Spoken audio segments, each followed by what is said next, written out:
Okay, so we're live now. We're just waiting as we let our Zoom participants in. So I see the participants like ratcheting up there. So we're going to give it a minute or two for everybody to get on, and then I'll welcome everyone. So just give us a minute.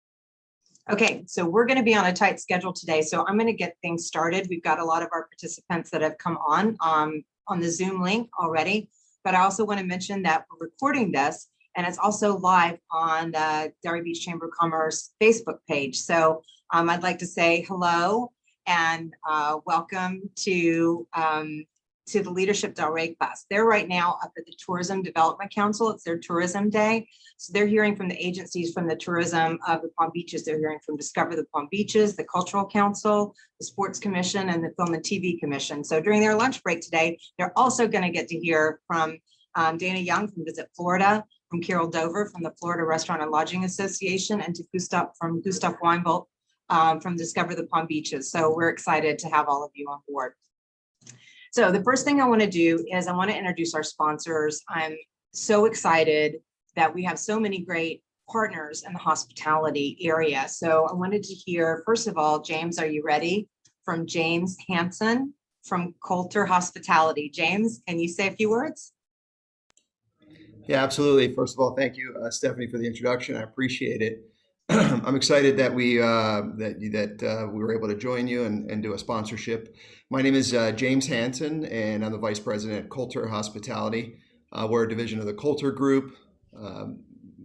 Most proud to boast that we have our offices locally here in Delray Beach, and we're excited that we could be a part of this tourism summit here.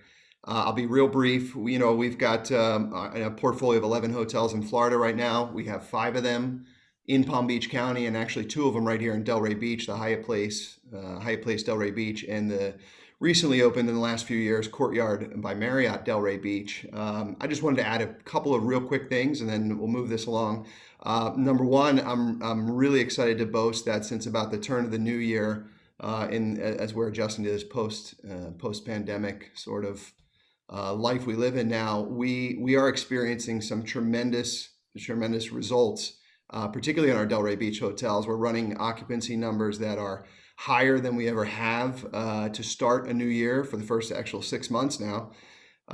So we're excited to get things rolling again and be running occupancy numbers higher than we've ever experienced. All of our weekends are busy. Folks are traveling from all over the U.S. A lot of drive traffic within the state of Florida, and really taking advantage of weekends and leisure opportunities to enjoy, obviously Delray Beach and all the markets out here in Florida. And I think what you'll hear throughout the rest of this is that the constant struggle is that balance between finding staff and team members to make sure that we're servicing our guests and keeping them be repeat clients, not only in Delray Beach, but in the state of Florida. So very excited to be here. Thank you again, Stephanie. Appreciate the opportunity to do a sponsorship for this. And we hope that we can run into some of you in our hotels throughout Florida, but certainly come and visit us here in Delray Beach. So appreciate it. And thank you, Stephanie, and the team at the Chamber and everybody for putting this together. It's much appreciated. Thank you. Thanks, James. Yeah, he's literally across the street from the Chamber. That's where Coulter Hospitality is located. We're glad to have him here. I also wanted to introduce Tarik Zlahi from Hotels at Sea. He's our annual tourism roundtable sponsor. So Tarik, can you say a few words to our guests today? Hi, Stephanie. Hi, everyone. Thanks for having me. Tarik Zlahi, Chairman of the Board, Hotels at Sea. Proud to be a tourism sponsor for you all. We've got exciting news. See, the cruise industry is back. While we're not 100%, we're still finally welcoming guests back here on ships in Florida. And thanks to all the great support and the leadership here in Florida for taking charge and supporting our billion-dollar industry. Royal Caribbean Group Celebrity Cruises was the very first one to welcome passengers sailing out of Florida. You may have seen it live on the broadcast of our friends at the NBC Today show that did a live show from Celebrity Edge last week. It's a great PR for Florida tourism and the cruise line industry overall. We've got our other Florida-based companies, ships sailing around the world, like the Celebrity Apex in Europe right now, welcoming guests and passengers, and the Celebrity Flora and the Galapagos and Royal Caribbean ship Odyssey of the Seas. So we're really excited that we're, back in business, so to speak, and give us another year. We should be back at 100%, we hope, God willing. Those of you who don't know Hotels at Sea, as one of the sponsors, we also we operate the United States Polo Team, where we promote Florida tourism and the cruise line industry side by side. And pending a vote, hopefully we'll bring some of that tourism based programs here in a weekly or bi-weekly program right here in Delray Beach. And I'm inviting all of you anytime to our cruise line industry and polo programs that we host, either in Florida. And if we're not here, we're usually up in the capital region of Washington, D.C., working Capitol Hill and doing our government relations up there, and also playing polo up there and doing that. So we're always promoting Florida tourism and the cruise line industry overall. So contact me directly if you ever like to be my guest. We'd love to have you. We serve dinner, open bar, or polo matches, and we're proud to be committed and supporting tourism programs, Florida cruise line industry, the same way that all our partners do. And we're really thrilled to be your sponsor here, and look forward to seeing you all soon, either on board a ship or at a polo match. Thanks again for having us, and proud to be a partner. Well, I can attest to the fact that Tarik and his team are excellent hosts, so definitely take him up on that. I'm glad cruises are starting again. I can't wait to do a European one. And last but not least, I want to introduce Kevin Stepukowski. I think I have it right. I'm sorry, from Effective. I can never get it right. That was as close as you can get, so that's good. It's Stipple. Thank you, Kevin. So you want to say a few words about Effective and the tourism industry? I would. And is it okay if I share my screen for a bit, Stephanie? Yes. Just some stuff? Awesome. Well, thank you for having me today. I'm really excited to have the opportunity to speak with you. I know I've been here in the past, so you guys might remember me, but I'm really excited to speak with you now more than ever, because I know, we're in a place at the moment where things are starting to open back up, as we've all been alluding to. And I think it's a perfect opportunity to discuss what we do at Effective, and how we can impact your business, especially locally in the marketplace. To give you a little bit of an overview of who we are, many of you might have known us as Comcast Spotlight back in the day. We went through a rebrand a couple of years ago, but we are still Comcast's advertising arm. But what our bread and butter is local marketing and advertising efforts in the community. Now, we do this through a variety of ways. Many of you may know that we've done advertising efforts in the past through live TV applications. However, we've really leaned into our streaming capabilities as of recently too. And the whole idea and concept behind all of this is to really hit these three pillars that you're seeing on screen right now. First and foremost, one of the things that we find a lot of businesses, especially local businesses, struggle to do sometimes is be able to tell their story effectively. No pun intended. And so, what we do is we sit down on a one-on-one consultative basis, and we try to extract or understand, who are you as a business? What do you bring to the table that no other business in your industry does? And sometimes business owners get so wrapped up in the day-to-day processes, they don't really understand their brand anymore, because maybe they've been in business for a couple decades and they're really trying to get their footing and really reestablish themselves in the marketplace as a top competitor and someone who should be valued for what you bring to the table. So we sit down, we try to sit almost like a storyteller type of concept, where we would sit down with you, understand your business needs, and then craft ultimately a 30-second commercial or 15-second commercial that best tells your story. From there, what we do and the capabilities that we have is we can put that ad in places that matter most to your business. Maybe you're a hotel that really is just trying to target a couple of areas in the immediate town because there's a festival going on, or you're sponsoring an event. What we try to do is we try to hone in on your audience. Now, you might be asking yourself, okay, so audiences, obviously everybody comes into my business. I have people all the way from the ages of, children through 75, 80 years old. And that might be very well the case, but we also understand sometimes that there is a specific niche audience, or maybe a group that you don't feel like you're reaching as effectively as another group. And the idea is to be able to craft a schedule, different schedule of networks, different different digital targeting capabilities to be able to determine the audience that best fits your mold. Maybe it's adults 35 to 64. Maybe it can be as specific as somebody interested in a new mortgage if you're trying to sell a home. So we can really hone down on that. And the reason we can do that is that we have first-party data through all of our set-top boxes. Comcast dominates the footprint in the Southeast Florida market. So we can see viewership habits because Everybody, for the most part, signs off on a waiver when they use our services for internet and cable, and we can actually determine based on that demographic of that particular household, whether they're watching MTV at night, or they're watching the Travel Channel, or they're watching the news networks. And the idea is that we craft the schedule around this. So we're only hitting the networks that matter most to your business. And then on the streaming end, we can make sure that every impression delivered is done in the most fine-tuned way possible so that they all are making an impact on your business. And then ultimately, like I just alluded to, this is about making an impact on your business overall. And we do that through a variety of different platforms. This means that we can determine through Google Analytics what type of visitation you're getting in your website post the campaign launch. We can even see when an ad airs, within the next 30 minutes of the ad airing, how much traffic got driven up on your website. Or if you're running two different commercials simultaneously, maybe one that's targeted at one type of audience, another that maybe skews a little bit older, we can actually see which commercial is having more of an impact. Should we be leaning harder into this commercial because it resonates more emotionally with the audience you're trying to hit? So the idea here is to really make sure that you have a full-fledged solution to go to market with. And then as we were discussing this, I know we had just kind of mentioned this, talking about employment and job recruitment to be able to best service the client's needs. We have this in-house agency named Mnemonic. And what Mnemonic does is they basically tailor all of our commercials to fit the client's needs, as we discussed earlier. So after we have that consultative session, we can produce a commercial that best fits your needs. However, we also recognize that sometimes we might be on a tight budget. And what that basically means is that we have plug and play options here. For example, quick service restaurants, general and skilled labor. This is just a few examples of job recruitment ads that we've already pre-produced. And the idea is that you would just put your company's branding in there with a potential website to go visit if you're interested in trying to find a job. And this is done at a very nominal fee, and we're able to get this on air very quickly for you because it's a plug and play that doesn't involve any type of on-site filming or voiceover work. For the most part, it's very simple. So I'm going to play one of these ads. I don't want to take up too much of your time. I know we have a lot to cover today and some fantastic panelists, but I do want to show you one of these ads that you can get a sense of what it would look like in motion.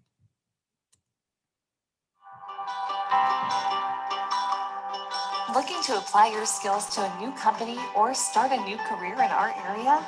There are a number of great companies that are looking to staff up. Mlk Advertiser is looking for qualified and skilled applicants in all areas of their company. So go to Advertiser's website and apply now, because the next move you make may be closer to home than you think.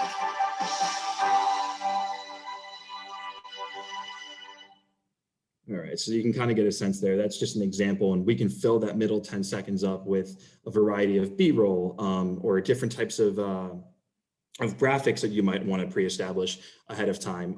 But the whole idea here is to get something out in the marketplace quickly, to be able to get your business the recruitment it needs to service your clients the best way possible. Now, this is just one very small example of how we can service businesses. Recruitment is just one segment of the type of business we do. At the end of the day, we are all about branding and to set you up in the marketplace so that when people hear your business's name, they remember who you are. And so that'll lead me to the end of the presentation here. I did want to put my contact information out to you guys in case you are interested in learning more. I'm happy to have a consultation. I do service the Delray Beach, Boca Raton area. So if this is something that your business would like to talk about, just know that we can advertise in most parts of the state of Florida. We're not limited to just Delray.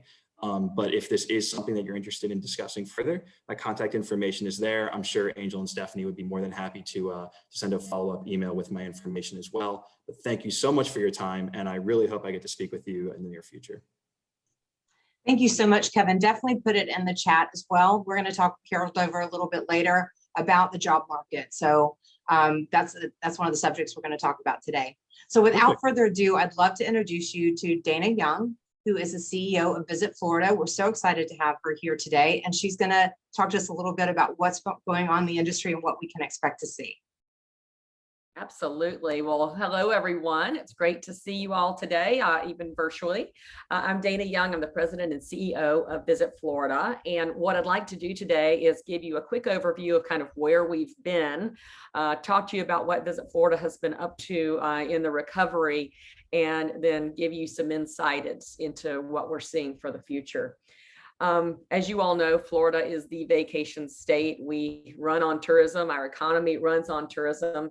And we, in 2019, right before the pandemic took us down, we saw our 10th record year of visitation. 131 million people came to the state of Florida. We don't track in-state travel, so these are all people from outside of Florida.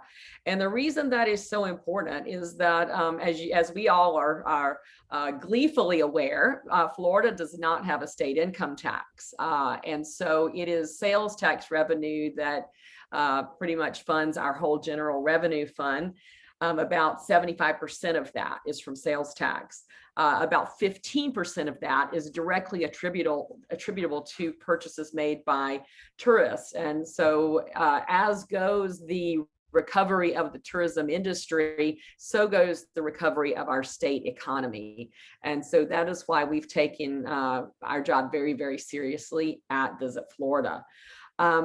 Next slide. I wanted to tell you that while we did, the pandemic did have a devastating effect on our economy here in Florida, we are well underway with the recovery, and we are doing very, very well. In the official estimate for 2020 is that we saw 79.8 million people here, which seems high, but you will remember that January, February, and most of March were somewhat normal, but it was almost a 40% decrease from the prior year, and international visitation was down well over 90%. But Florida was open thanks to the leadership of our great governor, Ron DeSantis. Our businesses were able to stay open, and we at Visit Florida were given the ability through our state being open to really get our message out there. We were the first state to do any marketing outside of our borders. And for about 7 or 8 months, we were the only one. And that gave us a tremendous strategic position to now capitalize on the pent-up demand for travel. We know that we've got a long way to go, but things are going very well here in Florida. A study recently by Longwoods International found that roughly 90% of American travelers plan to take a vacation in the next 6 months, which is a huge number. And roughly 40% of those are families. And the reason that is significant is that Florida is the #1 vacation destination for family travel. So we are very well positioned to be able to take advantage of this very, very strong desire to travel. In Florida, we are leading every key performance indicator out there. We are leading the nation in hotel demand, traveler spending, and domestic air capacity. And that's a big one because as leisure travel has increased so dramatically over the past few months, airlines have added several routes to Florida. And so Florida's air capacity is 16% higher than 2019, which is significant, but the country as a whole is still down. So we are outperforming the nation. So we get weekly updates on accommodations, and I know Carol's probably going to touch on this, but just to summarize, we are outperforming the whole country on our hotel room occupancy, ADR, and everything else. For the last 6 weeks, we have beat 2019 numbers. And we, for 10 months, have beat the revenue projections by the state economist. For 10 months in a row, we have beat those projections. And that is largely driven by the very, very high numbers that we're seeing in tourism tax revenues. So let's go to Q1 2021. Domestic visitation was only down by 5.3%. And I expect that the Q2 numbers are going to be significantly better than that. Right now, we are seeing a lot of really encouraging progress in international visitation from Latin America, particularly Mexico and Colombia. And you may have heard that the state economist projected recovery in 2024. But we do not accept that number at Visit Florida. That's just too long and it's just not acceptable. And so our goal is to beat all of those projections. And I think we're well on track to do that. So what did we do when the pandemic hit? So last year, in March, we began putting together our comprehensive plan for the recovery. In the first phase, which was in August, we launched an in-state campaign designed to get Floridians moving around in our state, supporting our restaurants and hotels and attractions within the state of Florida. Quickly following that, in October, we launched a domestic drive market campaign that was targeting areas within 700 miles of the state of Florida.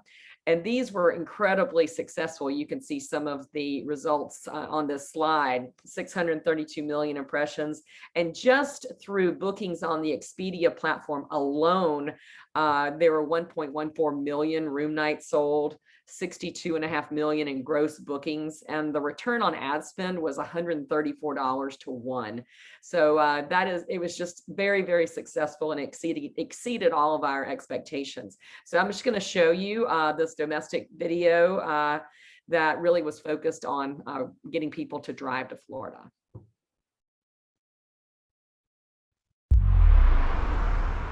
There you are.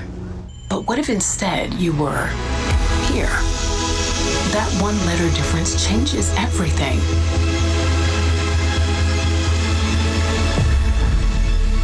Here shifts your perspective.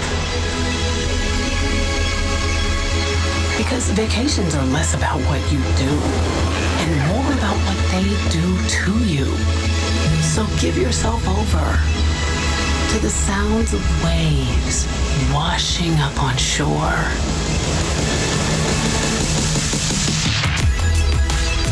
To naps on the beach, to full days without shoes or shirts or worries. Say yes to something new. Try conch, try the front row, try this. When you do, something happens that's indescribable. You are more you. They are more them. You see each other in a brighter light, and the warmth of those moments never fades. Somehow, a vacation can take you to exactly where you need to be, which is, of course, here. That's the power of a Florida vacation.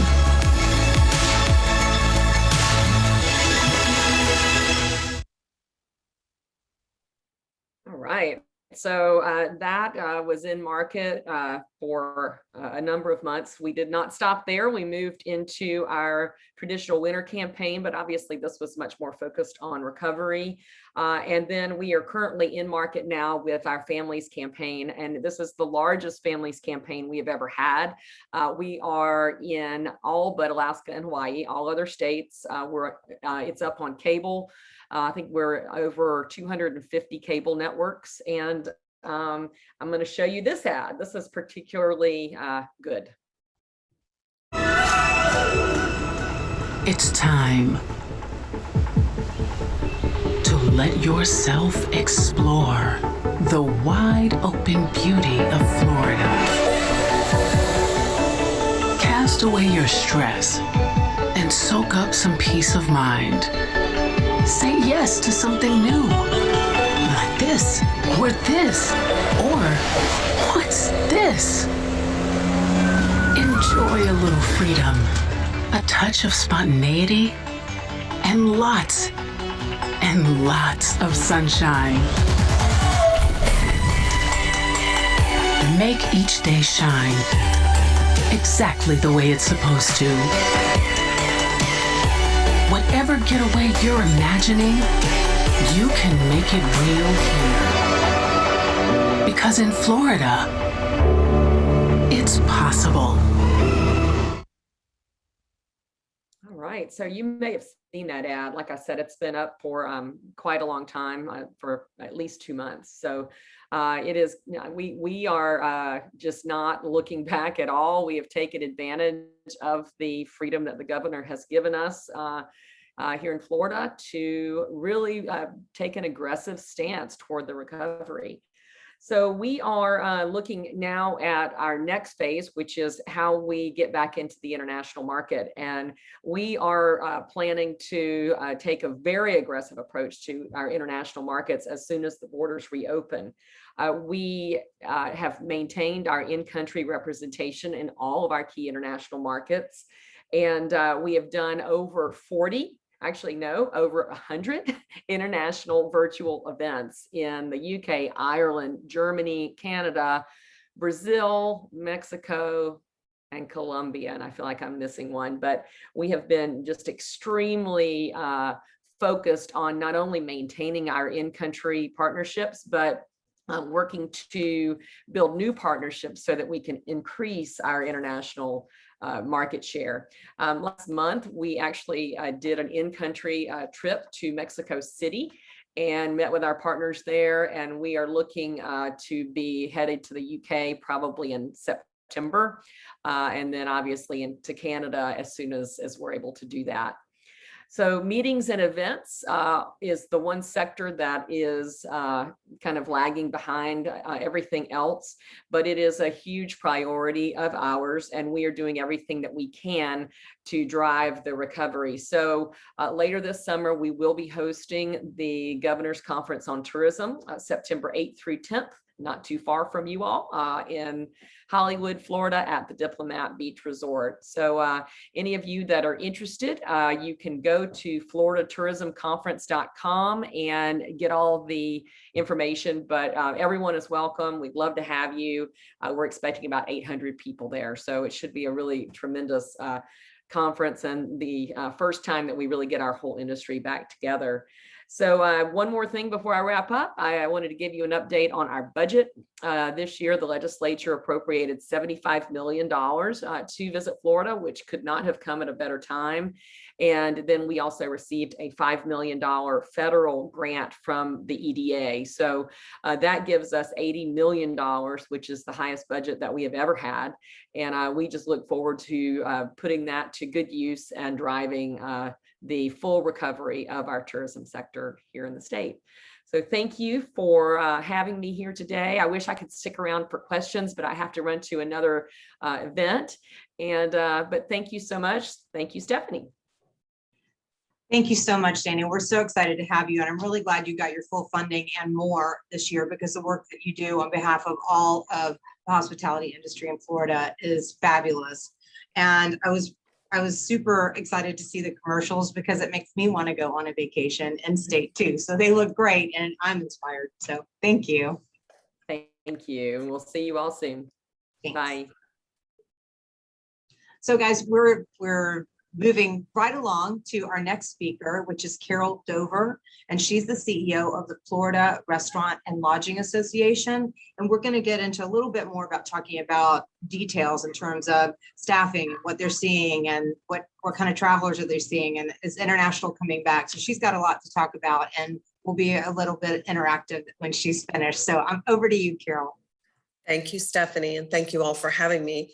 The last time I was down there with you, Stephanie, was the opening of Opal Grand, and I have to tell you, I'm so envious of your area and what you're doing in restaurant world, and it's like a little hidden gem. And I have told so many people about my trip to Delray Beach and with Carrie Morrissey and the Walsh family and Mark. It's just been it was wonderful. It's fabulous. Thank you for having me down there.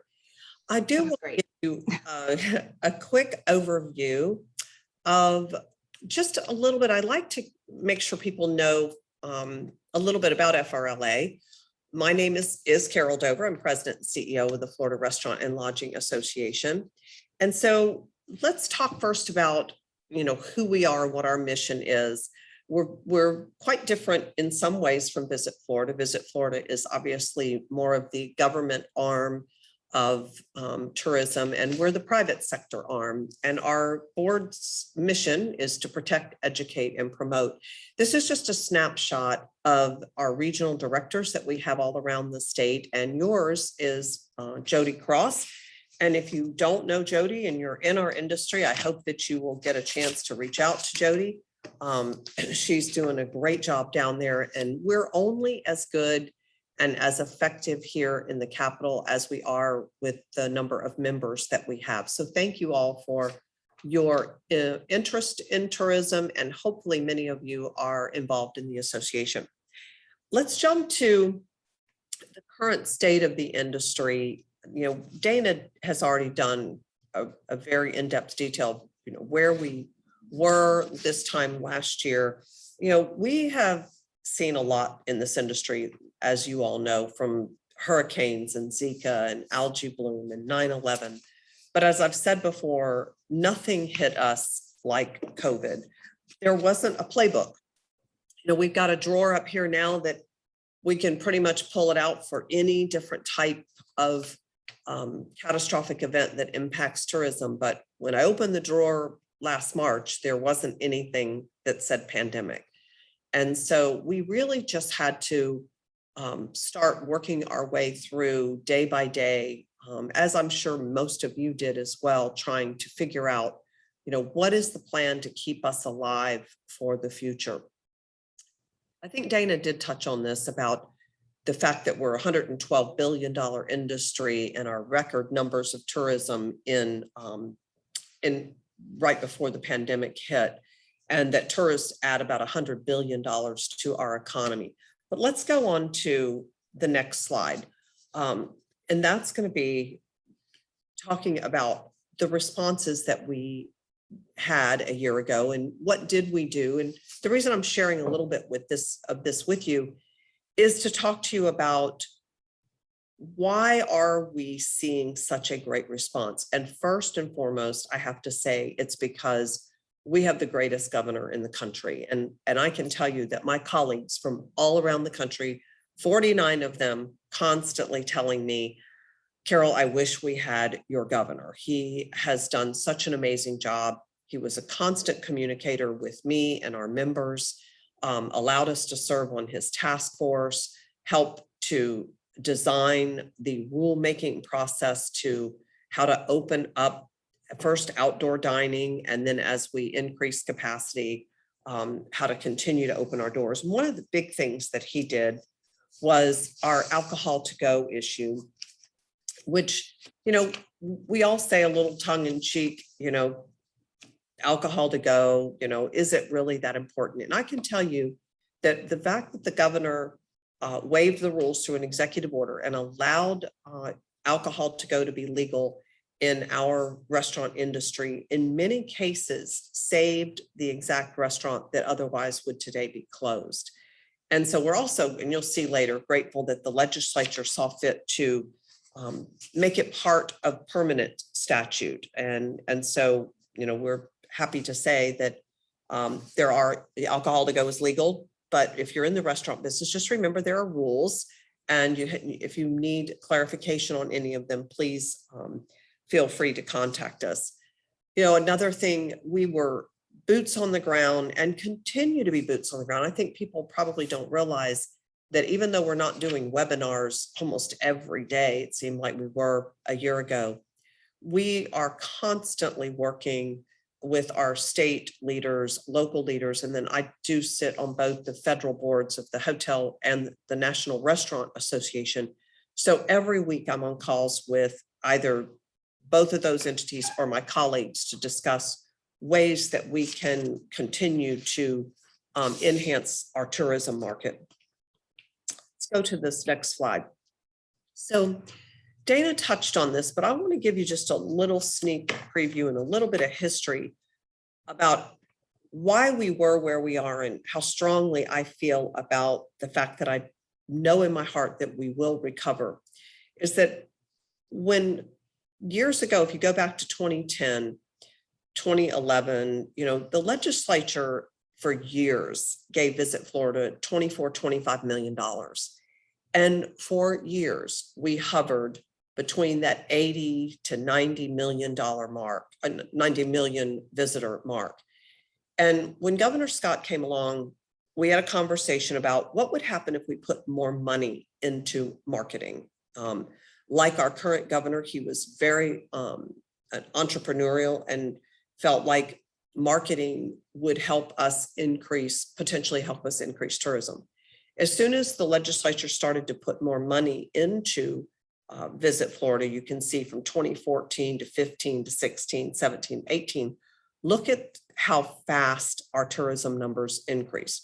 Yes, we have the greatest state in the country with 850 miles of the most beautiful beaches, but if you don't have money to tell people about it, they're not going to come.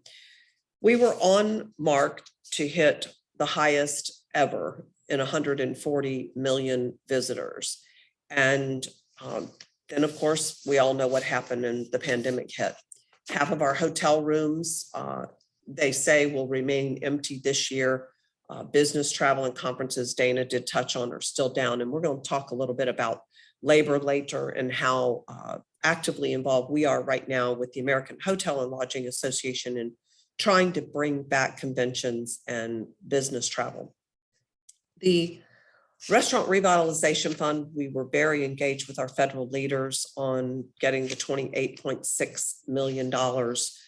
We've continued to work with the cruise industry, as well as Dana has and her team, to get these cruise lines back up and running. I'm sure many of you have watched the governor's, the lawsuit that he's had with the CDC, and hopefully these cruise ships are going to begin sailing very soon. So visitors are returning to the state. We do remain the top destination in the country. Dana went over a little bit about our occupancy returns, and road trips have surpassed pre-COVID numbers. The jobs have returned. And again, we're going to talk a little bit more about jobs in a minute. This is a snapshot, and don't let the red X's fool you. They actually mean a victory for us. This is a snapshot of the legislative session that we just had and how good the Florida legislature and the governor were to our industry. Every single thing that we needed either passed or failed. COVID liability protection was critical. We were one of the first states to get COVID liability protection. And that, from a business perspective, is huge in the sense that hopefully we're going to be able to curtail the drive-by lawsuits that we see all the time with ADA. And again, I applaud our governor for making sure he told the legislature, I want that bill to be first on my desk so we can get it out the door. We've talked about alcohol to go. You know how happy we are with Visit Florida funding.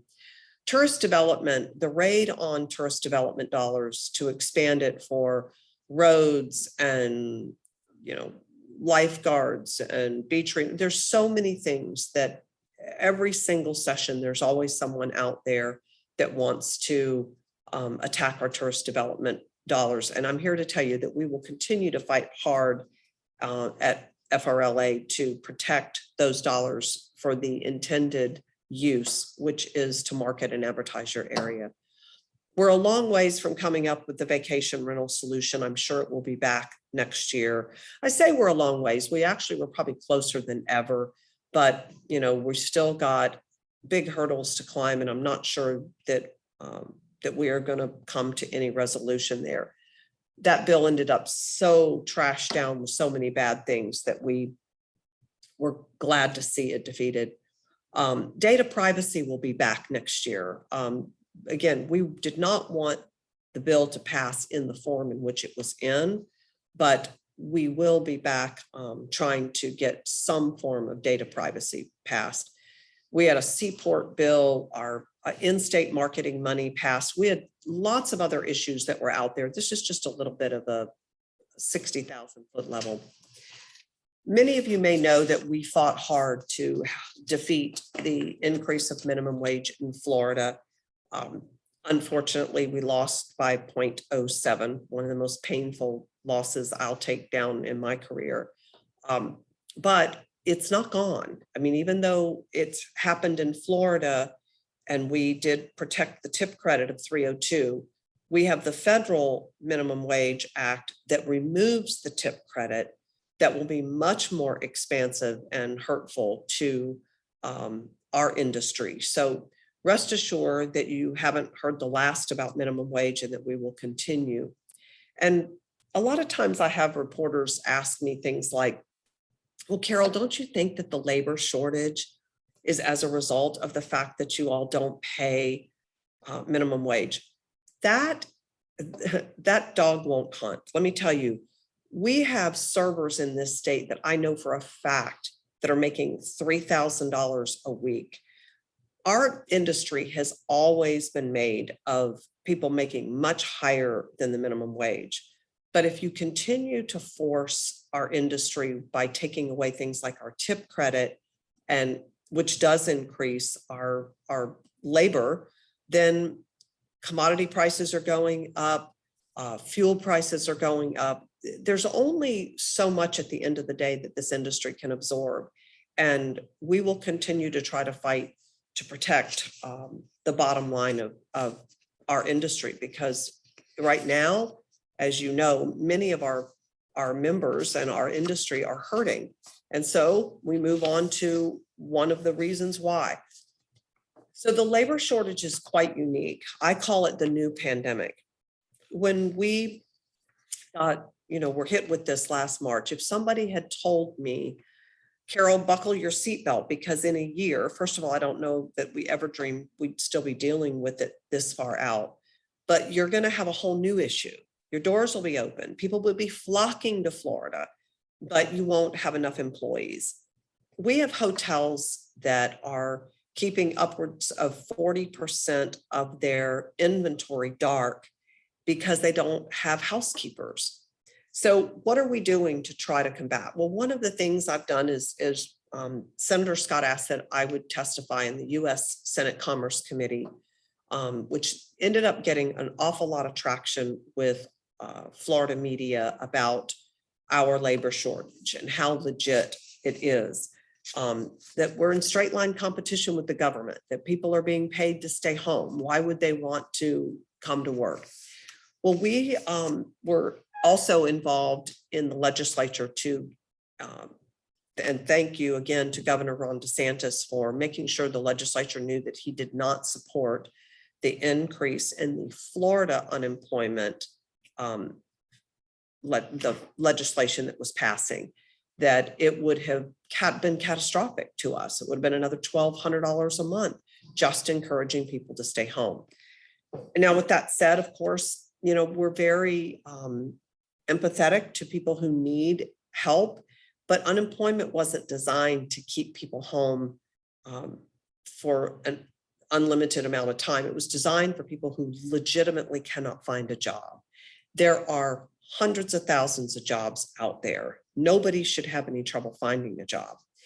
We launched the Great Florida Job website. If you haven't gone to it, please go to greatfloridajob.com and upload any of your vacancies. We are getting a lot of traction on that site. And I know, Stephanie, you mentioned you're having a job fair on August the 3rd. We would love to help promote your job fair, but we would also love it if you would upload a lot of your vacant positions. I don't mean to be Debbie Downer, but a lot of our members are not having a lot of luck with job fairs. So now yours is coming after the magical June 26th date, of which we're no longer as a state accepting part of the federal minimum wage dollars. But if you want to get with us after the fact, Stephanie, we're happy to try to help. And again, please upload any of the jobs that you have that you would like for us to promote. One of the things we've done, and you ought to think about this, is we are the largest school to career program in the United States. We have over 245 schools. We have over 32,000 kids in our program. We decided to flip this labor shortage upside down by going to a place that we wouldn't normally trend to, and that was our high school kids. So we put these Great Florida job sites out to our ProStart and high school programs for teachers to announce to students. A great story is I was at Chick-fil-A not long ago, and every single person working the line were in high school. Now, granted, come fall, they're going to go probably back to school and not be able to work full time. But it was so wonderful to see that while we're in this crunch, that there were so many high school kids that were willing to try to come get a job and learn about our industry. So that's another area. If you haven't reached out to us, please do, and make sure that we can look at our school to career, our high schools in your area to see if there's any high schoolers that would like to fill some of these positions.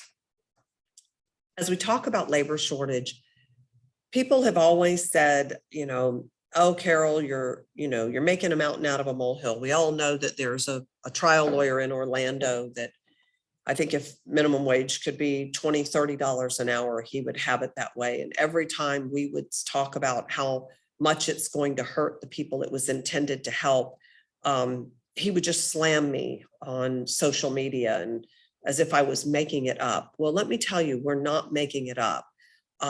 You've all been to McDonald's and other places where you've seen the kiosk, and now you have to go to the kiosk first. And so people are getting smart. This is a very good board member on our executive board, Carlos, he owns Sergio's in Miami, and he actually has a waiter now that is a robot. We have waiters that are making French fries in some of our chain operations. And think about it. They never call in sick. You don't have to pay them overtime. It's a one-time investment. You might have to recharge their battery or maybe take a few hours to make a slight repair, but it's not like this is, a staff member that is going to go on vacation and leave you or needs, slips and falls and is going to sue you for unemployment or workers' comp. So it's a very interesting concept. Sadly, I say, because I think the tourism industry should continue to be based on people interaction. Sadly, thank you to all of the issues that have happened to our industry. You're going to see more and more robots out there, I'm confident of. And so I don't know, Stephanie, I'm trying to summarize things as quickly as I can because I don't want to go too long, but I also want to be available to try to answer as many questions if possible and to keep you on time. So thank you for having me. Well, thank you, Carol. And I have to say, if you haven't noticed from her presentation, we have to thank the FRLA for their constant and unwavering support for the hospitality industry. I know that during COVID, you worked, 20-hour days, and your team did. You worked harder than ever because it's so hurt the hospitality industry more so than many others. And so there's a lot of things that we're trying to come back from, obviously, from that. But what we're really lucky about is she mentioned Jody Cross, and Jody Cross is our FRLA representative in our region. And I think she put her information in the chat. She's often a guest on our tourism roundtables that we have quarterly, and she provides the most invaluable information for the hospitality industry. And she's always available to us, and she's always available to you to help you if you have any questions. So thank you for lobbying on our behalf at all times. So I wanted to talk a little bit with you about the job crunch that we're having. And one question I have for you, and this is what I'm banking on, I'm hoping that we'll see a lot more parents come back into the workplace once school starts, which is right around the corner. That's what I'm thinking is partially what's holding people back. Kids are out of school. There's not a lot of, care for them. So is that something that you're anticipating? Absolutely. We believe that by fall, we're going to see a whole different, not only are we grateful that our governor has kept our state open, but he's kept our schools open. And I think even as mixed as it was throughout this year, most of our kids will be going back to school on a normal basis, we hope, in the fall, which will then in turn allow mothers and fathers to reconsider jobs that maybe they once had. So yes, we do see that as another hurdle that we have to jump to get back to a strong labor force. Mm-hmm. And you mentioned the website, and I think this is awesome. Is it greatfloridajob.com? Mm-hmm. Job single, yes. Mm-hmm. Okay, so Jody, if you could put that in the chat, that would be helpful as well, because I know we have a lot of people on the call today that are definitely looking for workers. So any way that we can, multiply what we're doing in terms of trying to help our hospitality people find people. Thank you. She already put it in there. greatfloridajob.com. We'll definitely encourage our hospitality partners to also put their job openings on your website, which is great. So I don't know if it's official yet. Sarah Maxfield is our economic development director. I know that she's on the call today for the city. And what Carol briefly mentioned, and we'll probably announce it officially soon, is that we're working on a virtual job fair on a platform from Premier Virtual that does, they're based in Delray Beach, but they do virtual job fairs all over the nation. And we're working on, so not official yet, you'll hear from us when it's official, but tentatively August 3rd from 1 to 4 p.m. And we've had a little bit of just informal outreach to our hospitality partners.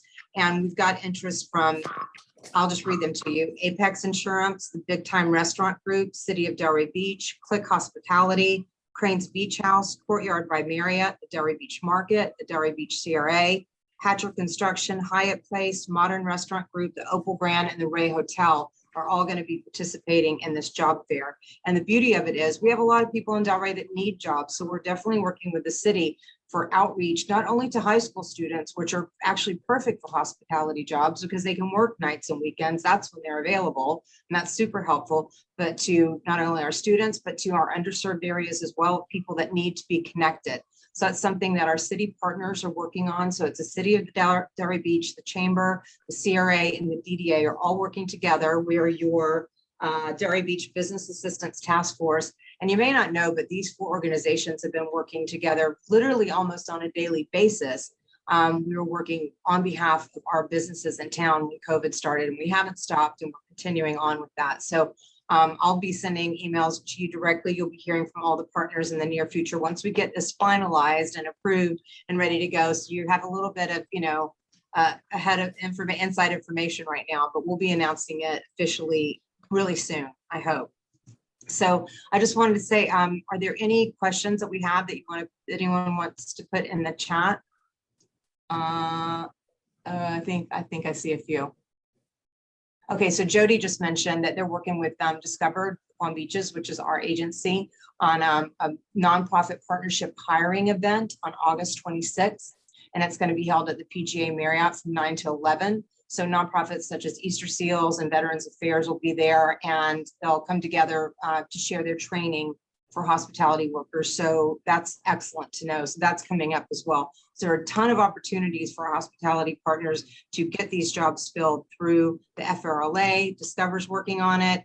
Your community partners here in Delray are working on it. So we're definitely on it. We're on the case for you. So that's important for you to know. And any other questions, just type them in the chat. Well, we have Carol, this amazing resource. I don't know about that, but I'm here to try. You have been. I know how hard you worked throughout the whole pandemic, and it was great to have Ocean Properties host you when you came down. You Yeah, it brought was Delray fun. Morning Live with us, which was great. It was fun. And I know that you love Delray Beach now. When people come here, they don't love it; they fall in love with it. And now you're one of them. Right. Which is I'm one of them. We hope to see you again soon. Oh, I'll be back. Great. So if we don't have any more questions for her, we're going to let Carol go. I know you're very busy, and we're going to introduce our last speaker for today, which is Gustav Weibel, and he's from Discover the Palm Beaches. And if you want a number or a statistic, he is the man to go to, and he's presented at our tourism roundtables in the past as well. So we want to have Gustav in here. We've heard from a state perspective what's going on in the industry, but we want to get granular now and hear what's happening in Palm Beach County. So Gustav, I'll hand it over to you. Great. Thank you, Stephanie. And thank you for having me here. And I also want to thank the Delray Beach DDA, Laura Simon, who made what you're going to see here very possible. So you've seen a lot of great information for the state of Florida. I have tons of information about Palm Beach County. I'll give you a little bit of that. But really what I'm excited to share a visitor profile for Delray Beach, which so we're going hyper local, and it's really exciting that you'll be the first ones to see this. So before I get into all that, just a quick overview of how we're structured, who we are, just in case you don't know. And again, my name's Gustav Weibel, and I'm the Associate Vice President of Research, Strategy, and Destination Development for Discover the Palm Beaches. And we are contracted by Palm Beach County to promote tourism to Palm Beach County. We are accredited by an organization called Destinations International. We are, part of the County Tourism Development Council, agencies. And our mission is to grow the tourism economy in Palm Beach County. And we have a vision to position the Palm Beaches as Florida's premier tourism destination. And we're funded by the bed tax, which is 6% stay on a hotel, and all the sister agencies, the TDC you see on the screen, are also funded by the bed tax. And in 2019, when, as you saw, Florida everywhere was having record levels, we collected 54 million in bed taxes. It is allocated, as you see here on the screen. In 2020, we took a 20% hit in this bed tax. We collected 43 million. We're projecting for 2021 to be about 48 million. So that's going to be a 12% increase from the 2020 number, which was a 20% drop. And we'll be off about 11% from this 54 million that we collected in 2019. In terms of the big picture numbers in the county, so this is 2019 data, $7.7 billion of total economic impact the tourism industry has in the county. That's 12% of all the economic activity in there. We, again, took a huge hit with the pandemic to $5.5 billion in economic impact. The direct spending, so in 2019, $5.1 billion, took a 30% hit in 2020 to $4.1 billion in direct spending from a visitor. So that's how much money someone that comes here is spending. We're looking at being about $4.5 billion in direct spending from visitors this year, which is a $6.5 billion total economic impact. And again, that's about 10% off of these record numbers you see here. On the employment front, that's definitely been a huge challenge, as you just heard. We were down 18% overall in employment in 2020, and the hotels, the accommodations, they took the biggest hit. They're down 53%, and we're having obviously challenges now with demand picking up, filling these positions. So that's a really hard number to project where we're going to be at the end of the year. And then this is the big visitation numbers. You saw this for the state of Florida. Here's, we have the same path in the last 10 years and then the pandemic hitting. So 8.2 million visitors in 2019, down 37% in 2021. And this is, we've been tracking this, here for 10 years. We have a really solid methodology down, and every year I get asked by someone, well, how many visitors come to my area? And that's what we're here to really talk about. So we finally found a way to really get some solid information on visitors to, the city level or even hyperlocal level. And to give you some background, back in 2017, I tried to take a stab at answering this, and we had a survey. So anyone that was in our visitor profile that said they came to the Palm Beaches, we asked, where in the Palm Beaches did you go? And the green is somewhere that they went, and blue is where they stayed overnight. And when you ask someone where they go, there's a lot of challenges with that. So basically, no one really knows where they are. So this is just an example. You see Delray Beach in here in the pink in the middle of the screen. That's the actual city of Delray Beach, but all this western part to the white, that's unincorporated Palm Beach County, but it might have a Delray Beach mailing address. No one really knows that. No one really understands what city they're in. So that's convoluted. Maybe even residents might not know this level of detail.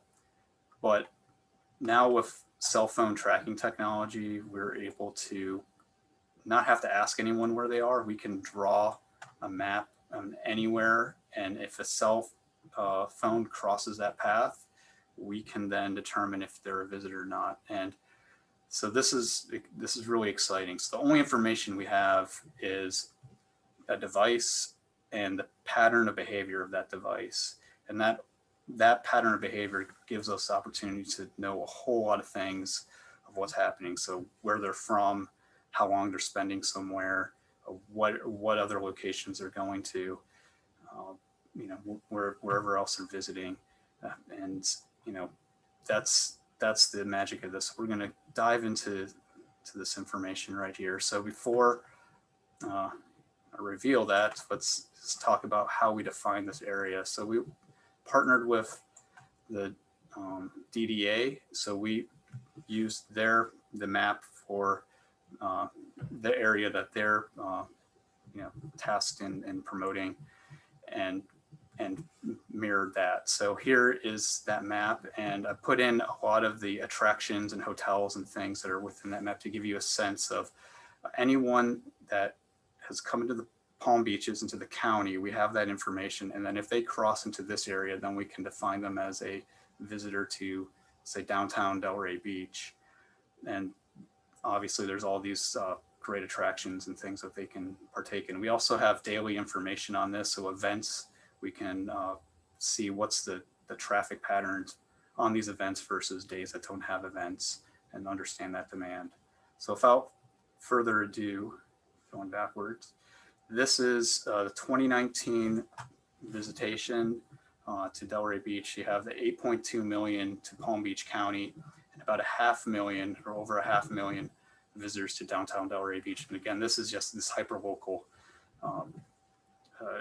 area that we defined. And if you recall the earlier slides, that's a probably very broad area where visitors are just saying, this is where I came from, or I think I went as part of my trip here. And these, 511,000 visits were just under 1.5 million days that these visitors were in market and in downtown Delray Beach. You can see here in 2020 the big decline here. So as visitation countywide took a 37% haircut, if you will, then the downtown Delray Beach actually dropped a little more than that, a little more significantly. So as you can imagine, the downtown areas were not exactly where visitors wanted to be in the depths of the pandemic. Length of stay in 2019, 1.9 nights. That declined to 1.6 nights in 2020.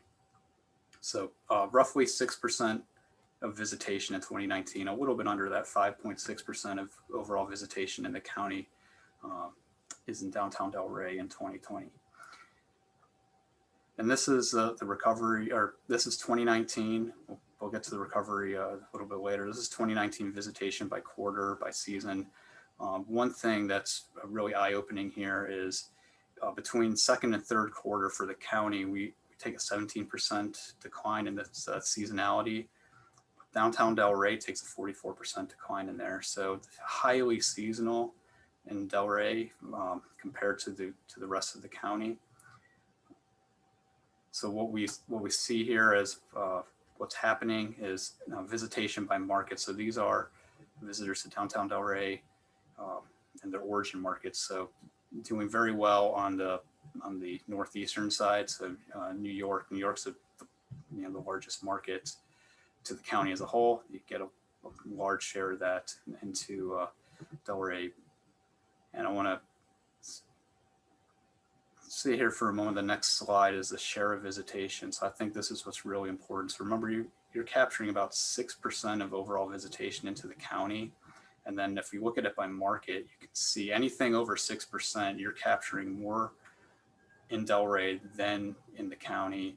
You're capturing a higher share. So that's where you're really, really strong in attracting. You can see the Northeast very high in there with Hartford, 15% of all visitors into Palm Beach County going from Hartford are coming into downtown Delray, 14% from New York. If you look at the bottom of the list, you can see that the nearby drive markets in Florida, you're not capturing that much share in there. So that's where we're seeing kind of the explanation of what's happening seasonally. Because here is the top markets from the Northeast coming into downtown Delray on a seasonal basis. You can see that Q3, the summertime, that yellow, significantly less visitors from these markets compared to other times of the year. And if you look at the drive markets, the visitation is much more stable in there. And that's, so from the countywide perspective in our strategies, we've taken initiatives to to get visitation during the summer from these drive markets. And we've been successful, I guess, at the county level, but there's a lot of opportunity here to capture that in the Delray market. Now, if we look at the pandemic in 2020, and you can sort of see the recovery here. So the pandemic really hit in the middle of March. So the decline from Q1 to Q2 is the impact of the pandemic. So for Palm Beach County, we had a 63% decrease. And then for downtown Delray, 85%, right? So hit much harder in Delray than from the county overall. But at the same time, when things started opening back up, you know, the lockdowns were basically into May. Hotels were closed through mid-May. They could only take essential lodgers. So as things started opening back up, the county grew 22% from second quarter to third quarter. And then downtown Delray had over 100% increase in there. So you're able to rebound definitely much quicker there. We look at key markets here. So really the recovery started locally. So the New York, Philadelphia, Boston, the Northeast markets, they were not the first ones to come back as things were opening back up in the summer. I do see in the wintertime, the New York market definitely started coming back much stronger than the other markets. The recovery really happened here from, again, the drive markets that we talked about the summer. One summertime, that's when they usually are traveling to the Palm Beaches and everything being open. So you can see significant increases there. So one thing that's interesting you see here in Miami, it's initial increase, you had 6,000 visitors and then it dropped down for Q4. Tampa, you're able to stabilize there. And then our neighbors to the north, we had a lot of significant increase there in Q4. Now when we look at events, so these are events, and I'm using 2019 data. There wasn't really a whole lot of events in 2020. This is really complicated, so I'll try to explain this the best I can so everyone can understand. This is average foot traffic on a day of week in the first column, and then at the top columns there, the month, and then on the rows there you see the day of week. If you go to the bottom right, that 4,000, so that's the average foot traffic from visitors in downtown Delray on any given day is on average 4,000. If you go to the top left on a Sunday in January, that 4,400, that's an average Sunday afternoon or evening or day in January. You have 4,400 individuals, visitors in downtown Delray. And then I have the events that happen in these months to give you a comparison to show that when there's an event in town, usually most of the time you see more visitors, and obviously some events are better at drawing visitors than others. So Mlk Weekend there in January, you had 6,400 visitors in market on average on those days. So this is a 3-day weekend. So taking those 3 days, 6,400 on average on any one of those days for the weekend are in downtown Delray. Compare that to a Friday night or a Saturday night, you have 5,000. So definitely more traffic due to those events. Delray Open, huge impact. You have almost 11,000 on any given day during that event, and you can see there you have 7,000, over 7,000 on a weekend in February. Some are not as good as others in drawing events. So you can see that the boat parade, which is maybe a more local event, doesn't have the same foot traffic as that's something else that week. So this is, I think, really helpful information for you to understand what kinds of events you can leverage going forward, and when you're designing events to better attract visitors during these times. And then we're able to, we have some other areas geo-fenced, if you will, so we can kind of say who that comes to, not just Palm Beach County, that go to Delray, what other, if you come to downtown Delray, what other areas are you visiting? And we have the airports geo-fenced here too. So you can see that, you know, in 2019, you had slightly more leveraging PBI than Fort Lauderdale International. And then it flip-flopped in 2020. That obviously Fort Lauderdale was able to restore service maybe more quickly than PBI. So you see that hopefully in 21 we can see that go back. But it's pretty evenly split there in visitors that are utilizing either or of the airports. Then we have the actual beach. So the sand there, which I thought this was a really fascinating thing. So 9% of visitors in downtown Delray are going to the beach. And if you, there's the lifeguard counts, so they try to estimate visitors in there. So you had 3.2 million in foot traffic in 2019.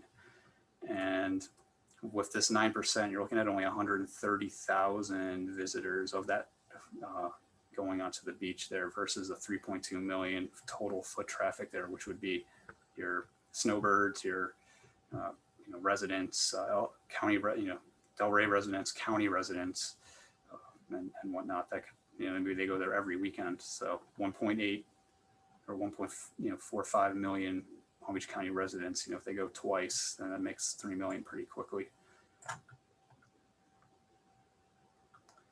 So just to sum everything up here, the key takeaways: so 6% of visitation into Palm Beach County is going to the downtown Delray area, and you have a lot of seasonality in downtown Delray. So winter, the difference between winter and summer performance is highly seasonal there, and that's a result of having a lower share of visits from the Florida drive markets, which usually boosts up that summer performance in there. And then, and as we saw in the events, there's definitely events make a big difference. It draws visitors.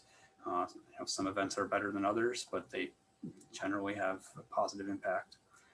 So that's it for me. So I have here my email if you have any questions, and I think we have time for questions right now if anyone has that. Thank you, Gustav. We did get a few questions in the chat while you were talking, so I'll just ask really quickly.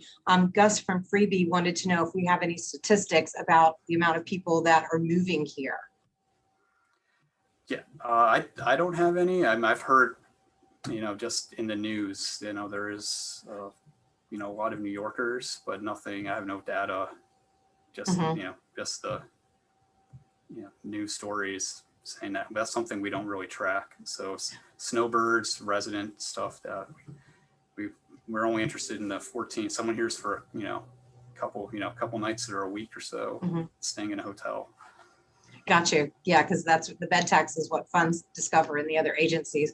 Well, I think I have an idea where we can find it. We'll have a real estate roundtable coming up soon, Gus, so you should get on that. And they can, if they don't have serious statistics, they'll definitely have anecdotal information about how all the people moving here are affecting our economy. So that'll be coming up in the next month or two.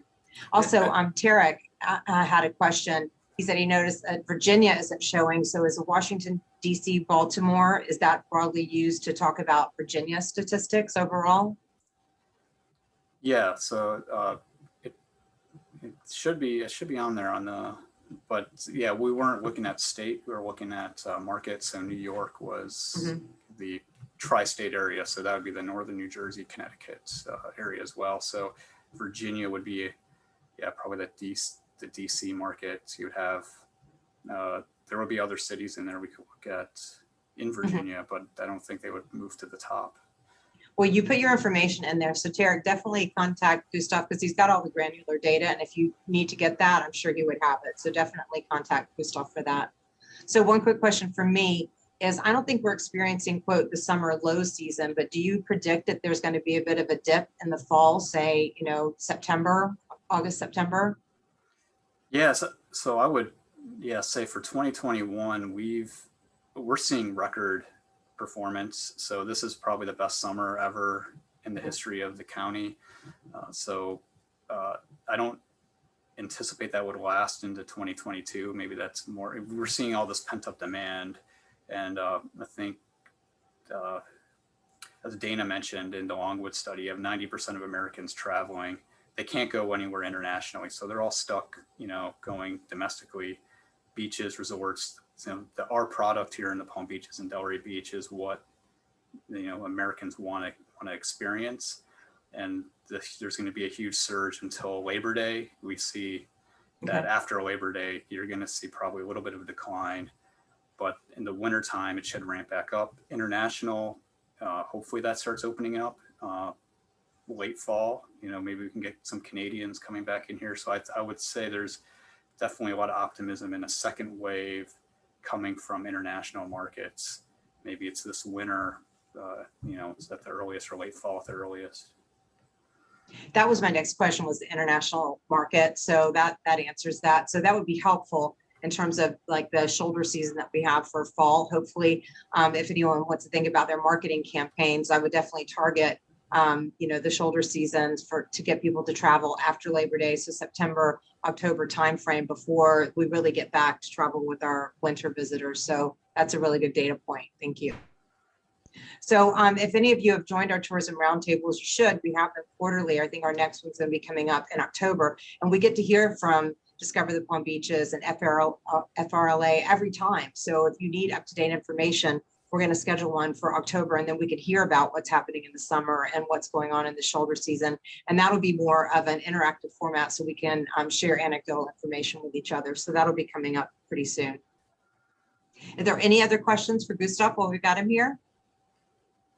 Okay. I would mention too, for demand, meetings, that's starting to come back. Meetings and business travel. That's, it's not all just leisure. So that helps. Fall's a big month. Fall's a big time for meetings and conventions. So we're, hopeful that that's going to really come back. That's an excellent target audience. Yeah, good one. That's a good one to try to attract. That's great. And we have a lot of different unique meeting spaces. We do have some hotels that have great meeting spaces, but there are other places, like you could take the Delray Yacht Cruise and plan a meeting on that, or some of our other our Arts Garage or Arts Warehouse or places like that you could bring people in, stay at your hotel, and they could have a small meeting at some of those other places. So that's something to think about. So any other questions for Gustav? No? Well, I want to thank you so much for being such a great partner. Discover the Palm Beaches is like going all out for the chamber today. So Sergio is actually in our leadership class right now. So he's in the class. Heather Andrews was just presenting to our class, and I've got you presenting at the Tourism Summit. So, thanks for letting us, hog your whole day up for Discover the Palm Beaches is helping out Delray Beach. We really appreciate that. Thank you. We're happy to do it. Thank you. So just have a couple quick announcements. So don't forget to watch Delray Morning Live on Wednesday mornings. We're going to be at the Seagate tomorrow morning. We're excited to be there to hear about all their new plans. They've got a new management team in place. Jessica and Koji are both going to be on and talk about great plans that they have coming up.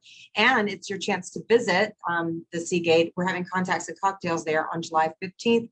It might be sold out. I'm not sure. So if we can fit you in, we will. But we're really happy that, our summer is not letting up. Everybody's ready to get out and do things. So we also have Summer Social on July 29th, and that's at Silver Ball, and that'll be a lot of fun. And the other thing I want to mention is our Focus on Women event on July 22nd. It's going to be moderated by our own Amanda Perna, and our guests will be Mayor Shelley Petrolia, Sophie Eccleston from Florida Power and Light, and Kate Bowman from Floyd Consulting. And they're going to be talking about empowering emerging leaders. So that'll be at the Delray Beach Market on July 22nd. And with your $25 ticket, you get a $15 card to eat at the Delray Beach Market, plus a great book from Michael Kelly, who is the founder of Floyd Consulting. So that'll be something fun on July 22nd. So lots still going on in the summer, fun things to do with the chamber. So we hope to see you at some of those events. So if there are not any other questions, I just want to thank our panelists so much, Dana Young, Carol Dover, and Gustav Weibel, as well as our sponsors, Hotels at Sea, Coulter Hospitality, and Effective. I couldn't do it without you. Thank you all so much for joining us today. And I hope you have a great rest of the week. Thanks so much. Bye, everyone.